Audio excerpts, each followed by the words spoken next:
नमस्कार मित्रों, जया लिटरेचर में आप सबका पुनः स्वागत है और मैं हूँ जयंती। आज मैं आप सबके सामने एक कहानी जिसका शीर्षक है एक चोर की कहानी सुनाने जा रही हूँ। तो चलिए सुनिए कहानी एक चोर की कहानी। माघ की रात, तालाब का किनारा, सूखता हुआ पानी, सड़ती हुई काई, कोहरे में सब कुछ ढका हुआ। तालाब के किनारे बबूल, नीम, आम और जामुन के कई छोटे बड़े पेड़ों का बाग, सब सर झुकाए हुए खड़े हुए। पेड़ों के बीच की जमीन कुशकास के फैलाव से ढकी हुई। उसके पार गन्ने का खेत, उसका आधा गन्ना कटा हुआ, उस पर गन्ने की सूखी पत्तियां फैली हुई, उन पर जमता हुआ तुषार, कटे हुए गन्ने की ठूठियाँ उन्हीं पत्तियों से ढकी हुई। आधे खेत में उगा हुआ गन्ना जिसकी फुनगी पर सफ़ेद फूल आ गए थे क्योंकि वह पुराना हो रहा था। रात के 2 बजे पास की अमराइयों में चिड़ियों ने पंख फटकारे। कोई चमगादड़ कैं कैं करता रहा। एक लोमड़ी दूर की झाड़ियों में खांसती रही। पर रात के सन्नाटे के अजगर ने अपनी बर्फीली सांस की एक फुफकार से इन सब ध्वनियों को अपने पेट में डाल लिया और रह रहकर फुफकारता रहा, चोर चोर चोर चोर, चारों ओर से घेर लो, चारों ओर से घेर लो, जाने न पाए। ठाकुर बाबा के बाग की तरफ गया है। भगंती के खेत की तरफ देखना। हाँ, गन्ने वाले खेत। चोर चोर। देखते देखते गांव वाले ठाकुर बाबा के बाग में पहुंच गए। चारों ओर से उन्होंने बाग को, उससे मिले हुए गन्ने के खेत को घेर लिया। लालटेनों की रोशनी में एक एक झाड़ी की तलाशी ली जाने लगी। सब बोल रहे थे, कोई भी सुन नहीं रहा था। तभी एक आदमी ने टॉर्च की रोशनी फेंकनी शुरू की। भगंती के खेत में उसने कुछ गन्नों को हिलते देखा। फिर वह धीरे धीरे खेत के किनारे तक गया। 2-3 कोमल गन्ने जमीन पर झुके पड़े थे। उसी के सीध में कुछ गन्ने ऐसे थे जिन पर से पाले की बूंदें ढुलक गई थी। टॉर्च की रोशनी में और पौधों के सामने ये कुछ अधिक हरे दिख रहे थे। टॉर्च की रोशनी को खेत की गहराइयों में फेंकते हुए उस आदमी ने चिल्लाकर कहा, होशियार भाइयों, होशियार, चोर इसी खेत में छिपा है। चारों ओर से घेर लो, इस जाने ना पाए।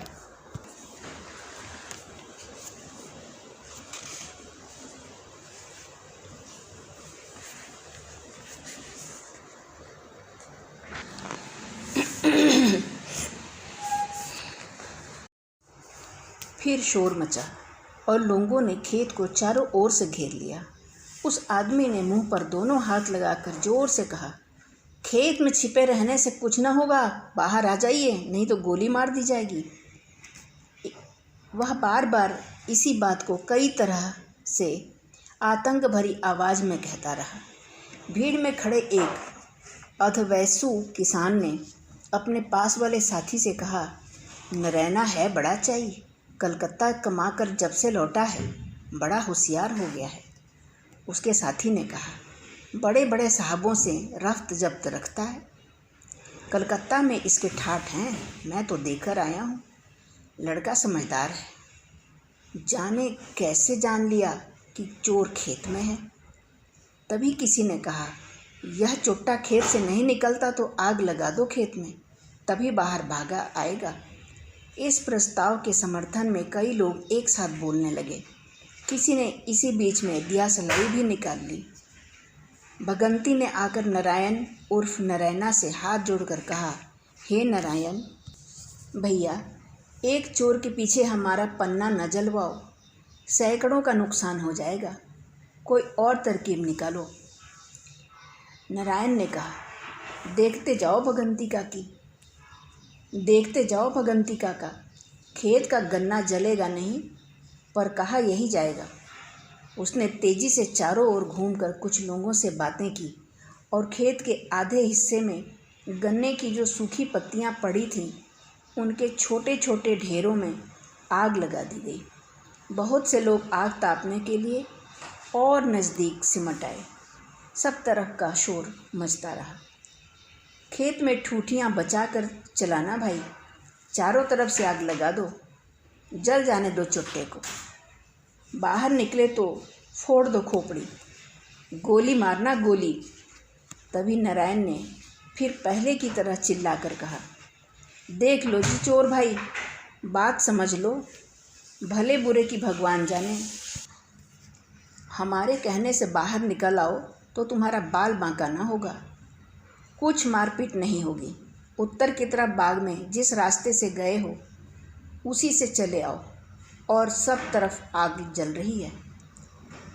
तब भी खेत में कुछ आहट नहीं हुई। नारायण ने फिर पुकारा, उत्तर की तरफ बाग में उसी रास्ते से चुपचाप आ जाओ, कोई कुछ बोलेगा नहीं। इस बार खेत के बीच में गन्ने के कुछ पेड़ हिले। नारायण ने उत्साह से कहा, शाबाश, इसी तरह चले आओ। पास खड़े हुए भगंती ने उससे कहा, चोर आ रहा है, 10-15 आदमियों को इधर बुला लो। चारों ओर से उठने वाली आवाज़ें शांत हो गई। लोगों ने गर्दन उठाकर खेत के बीच में ताकना शुरू कर दिया।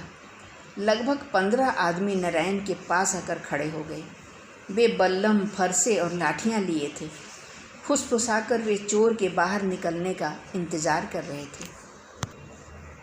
चोर के निकलते का पता लोगों को तब चला जब वह बाहर आकर नारायण के पास खड़ा हो गया।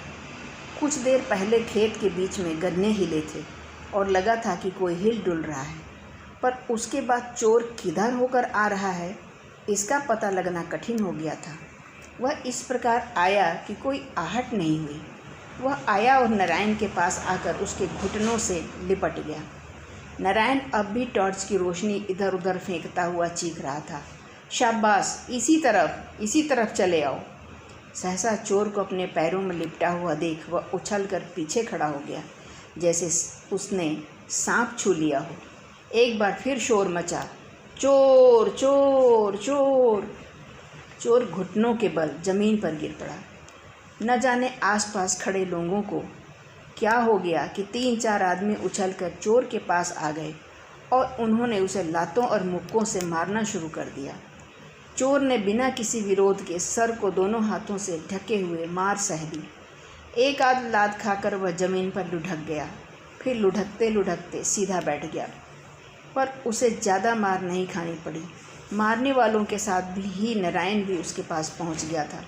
उनको इधर उधर ढकेल कर वह चोर के पास खड़ा हो गया और बोला, भाई लोगों, यह बात बेजा है। हमने वादा किया था कि मारपीट नहीं होगी। यह शरणागत है, इसे मारा न जाएगा। एक बूढ़े ने दूर से कहा, चुट्टे को मारा न जाएगा तो क्या पूजा जाएगा? पर नारायण ने कहा, अब चाहे जो हो, इसे पुलिस के हाथों में देकर अपना काम पूरा हो जाएगा। मारपीट से कोई मतलब नहीं। लोग चारों ओर से चोर के पास सिमट आए थे। नारायण ने टॉर्च की रोशनी उस पर फेंकते हुए पूछा, क्यों जी, माल कहाँ है? पर उसकी निगाह चोर के शरीर पर अटकी रही। चोर लगभग 5 फीट ऊंचा, दुबला पतला आदमी था। नंगे पैर, कमर से घुटनों तक एक मैला सा अंगोछा बांधे हुए, जिस्म पर एक पुरानी खाकी कमीज पहने था। कानों पर एक मटमैले कपड़े का टुकड़ा बंधा था। उम्र लगभग 50 साल होगी। दाढ़ी बढ़ रही थी, बाल सफ़ेद हो चले थे। जाड़े के मारे वह कांप रहा था और दांत बज रहे थे। उसका मुंह चौकोर सा था, आँखों के पास झुर्रियाँ पड़ी थीं, दांत मजबूत थे। मुंह को वह कुछ इस प्रकार खोले हुए था कि लगता था कि वह मुस्करा रहा है। उसे कुछ जवाब न देते देख लोग उसे फिर मारने को बढ़े, पर नारायण ने उन्हें रोक लिया। उसने अपना सवाल दोहराया, माल कहाँ है?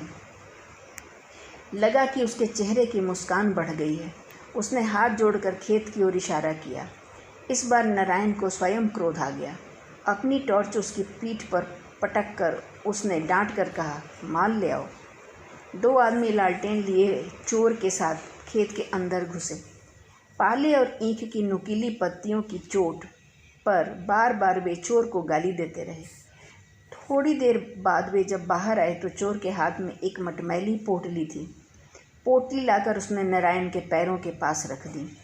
नारायण ने कहा, खोलो इसे, क्या क्या चुरा रखा है। उसने धीरे धीरे थके हाथों पोटली खोली। उसमें एक पुरानी गीली धोती, लगभग 2 सेर चने और एक पीतल का लोटा था।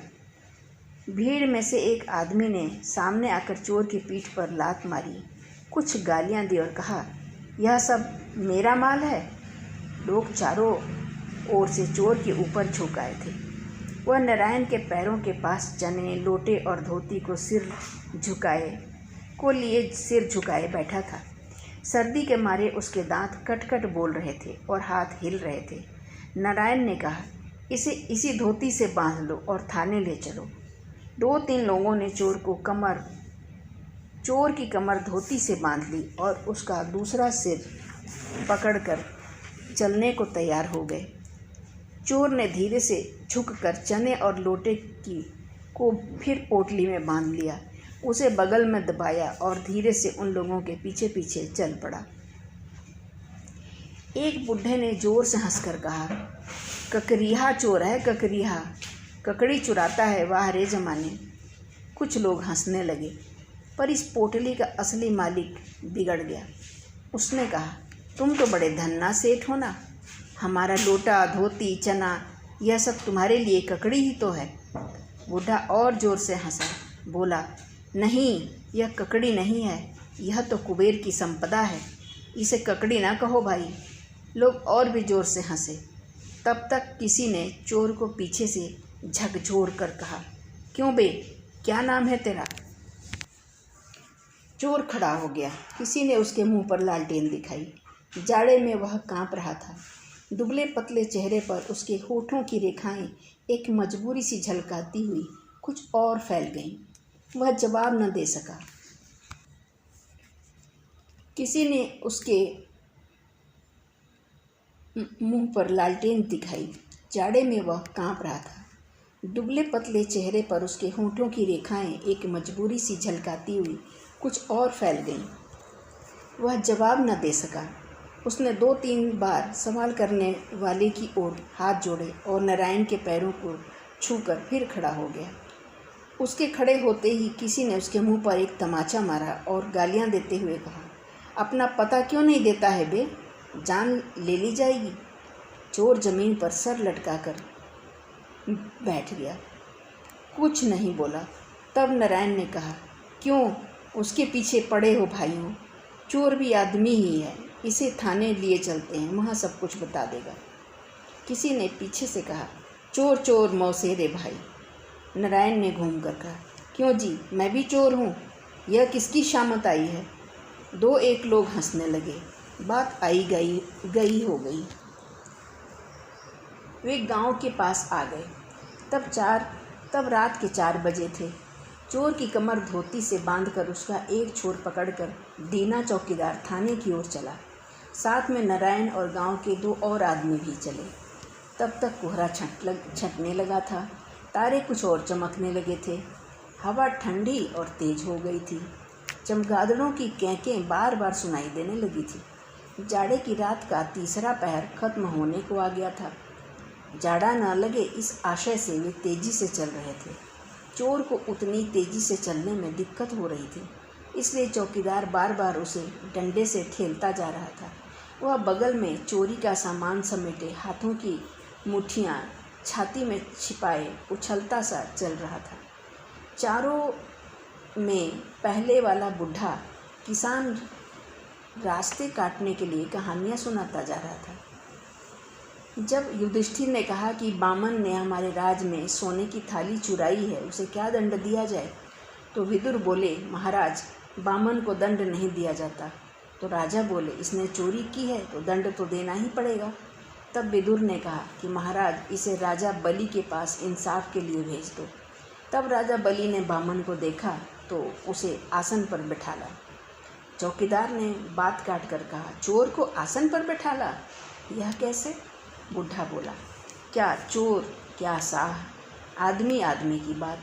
राजा ने उसे आसन दिया और पूरा हाल पूछा कि आपने चोरी क्यों की। बामन बोला कि चोरी पेट की खातिर की। चौकीदार ने कहा, तब क्या? बुढ़ा बोला, राजा बलि ने कहा कि राजा युधिष्ठिर को चाहिए कि वे खुद दंड लें, बामन को दंड नहीं होगा। जिस राजा के राज में पेट की खातिर चोरी करनी पड़े वह राजा 2 कौड़ी का है, उसे दंड मिलना चाहिए। राजा बलि ने उठकर चौकीदार जी खोलकर हंसा, बोला, वाह रे बाबा, क्या इंसाफ बताया है राजा बलि का। राजा विक्रमादित्य को मात कर दिया। वे हंसते हुए चलते रहे। चोर भी अपनी पोटली को दबाए पंजों के बल उचकता सा आगे बढ़ता गया। अब पूरब की ओर घने काले बादलों के बीच से रोशनी का कुछ न कुछ आभास फूटा। चौकीदार ने धोती का छोर नारायण को देते हुए कहा, तुम लोग यहीं महुए के नीचे रुक जाओ, मैं दिशा मैदान से फारिग हो लूँ। इस बार साथ के दोनों आदमी भी बोल उठे। बुढ़े ने कहा, ठीक तो है नारायण भैया, यहीं तुम ये पकड़े बैठे रहो, हम लोग भी निबट आए। वे चले गए। नारायण थोड़ी देर चोर के साथ महुए के नीचे बैठा रहा, फिर अचानक बोला, क्यों जी, मुझे पहचानते हो? दया की भीख सी मांगते हुए चोर ने उसकी ओर देखा पर कुछ कहा नहीं। नारायण ने फिर धीरे से कहा, हम सचमुच मौसेरे भाई हैं। इस बार चोर ने नारायण की ओर देखता रहा, पर इस सूचना पर नारायण ने आश्चर्य भरी निगाह से उसे फिर देखा। नारायण ने फिर कहा, कलकत्ते के बड़े बड़े सेठ मेरे नाम से थर्राते हैं, मेरी शक्ल देखकर तिजोरियों के ताले खुल जाते हैं, रोशनदान टूट जाते हैं। वह कुछ और कहता, धारावाहिक रूप से बात करने का लालच उसकी रग रग में समा गया था। अपनी तारीफ में वह बहुत कुछ कहता, पर चोर की आंखों में न आनंद झलका, न स्नेह दिखाई दिया, न उनसे प्रशंसा की किरण फूटी, न उनमें आतंक की छाया पड़ी। वह चुपचाप नारायण की ओर देखता रहा। सहसा नारायण ने क्रोध में भरकर उसकी देह को बड़े जोर से झकझोरा और जल्दी जल्दी कहना शुरू किया, सुन बे, चोरों की बेइज्जती ना करा। चोरी ही करनी है तो आदमियों जैसी चोरी कर, कुत्ते बिल्ली बंदरों की तरह रोटी का एक एक टुकड़ा मत चुरा। सुन रहा है बे? मालूम पड़ा कि वह सुन रहा है। उसके चेहरे पर विस्मय का चढ़ाव उतार दिख पड़ने लगा था। नारायण ने कहा, यह शेर आधे शेर चने और यह लोटा चुराते हुए तुझे शर्म भी नहीं आई? यही करना है तो कलकत्ते क्यों नहीं आता? न जाने क्यों चोर की आंखों से आंसू बह रहे थे। उसके होंठ इतना फैल गए थे कि लग रहा था कि वह हंस पड़ेगा, पर आंसू बहते ही जा रहे थे। वह अपने पेट पर दोनों हाथों से मुक्के मारने लगा। आंसुओं का वेग और बढ़ गया। नारायण ने बात करनी बंद कर दी। कुछ देर रुककर कहा, भाग जा, कोई कुछ न कहेगा।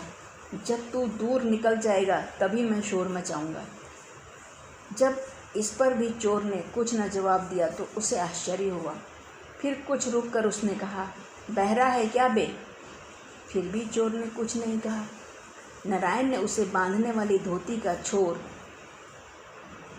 उसकी ओर फेंक दिया, उसे ढकेल कर दूर कर दिया और हाथ से उसे भाग जाने का इशारा किया, पर चोर भागा नहीं। थका सा जमीन पर औंधे मुंह पड़ा रहा। इतने में दूसरे लोग आते हुए दिखाई पड़े। नारायण ने गंभीरतापूर्वक उठकर चोर को जकड़ने वाली धोती पकड़ ली, उसे हिला डुलाकर खड़ा कर दिया। एक एक करके वे सब लोग आ गए। सवेरा होते होते वे थाने पहुंच गए। थाना मुंशी ने देखते ही कहा, सवेरे सवेरे किसका मुंह देखा? पर मुंह देखते ही वह फिर बोला, अजब जानवर है, चेहरा तो देखो, लगता है हंस पड़ेगा। दिन के उजाले में सबने देखा कि उसका चेहरा सचमुच ऐसा ही है। छोटी छोटी सूजी हुई आँखों और बढ़ी हुई दाढ़ी के बावजूद चौकोर चेहरे पर फैला हुआ मुंह लगता था हंसने ही वाला है। थाना मुंशी ने पूछा, क्या नाम है? चोर ने पूर्ववत हाथ जोड़ दिए। तब उसने मुंह पर 2 तमाचे मारकर अपना सवाल दोहराया। चोर का मुंह कुछ और फैल गया। उसने 2-4 तमाचे फिर मारे। इस बार उसकी चित्कार से सब चौंक पड़े। मुंह जितना फैल सकता था उतना फैलाकर चोर बड़े जोर से रोया। लगा कोई सियार जोर से अकेले में चाँद की ओर देखकर चीख उठा है। मुंशी जी ने उदासीन भाव से पूछा, माल कहाँ है? नारायण ने चने, लोटे और धोती को दिखाकर कहा, यह है। न जाने क्यों सब थके थके से चुपचाप खड़े रहे। चोर अब सिसक रहा था। सहसा एक सिपाही ने अपने कोठरी से रजिस्टर निकाल कर कहा, मुंशी जी, यह तो 5 बार का सज़ा याफ्ता है। इसके लिए न जेल में जगह है न बाहर। घूम फिर कर फिर यहीं आ जाता है। मुंशी ने कहा, कुछ अधपगला सा है क्या? सिपाही ने मुंशी के सवाल का जवाब स्वीकार में सिर हिलाकर दिया और पास आकर चोर की पीठ थपथपाते हुए कहा, क्यों गूंगे, फिर आ गए? कितने दिन के लिए जाओगे? 6 महीने कि साल भर? चोर सिसक रहा था, पर उसकी आंखों में भय, विस्मय और जड़ता के भाव समाप्त हो चले थे। सिपाही की ओर वह बार बार हाथ जोड़कर झुकने लगा, जैसा पुराना परिचित हो। चौकीदार ने साथ के बुढ़े को कोहनी से हिलाकर कहा, साल भर के लिए जा रहा है, समझ लीजिए बली महाराज। पर उसकी इस बात पर अब कोई नहीं हंसा। धन्यवाद। अभी आप श्री लाल शुक्ल की कहानी एक चोर की कहानी सुन रहे थे। मित्रों, यदि आपको ये कहानी पसंद आई है तो कृपया लाइक और शेयर कीजिएगा और मेरे चैनल को सब्सक्राइब भी कर दीजिएगा। आपका बहुत बहुत धन्यवाद।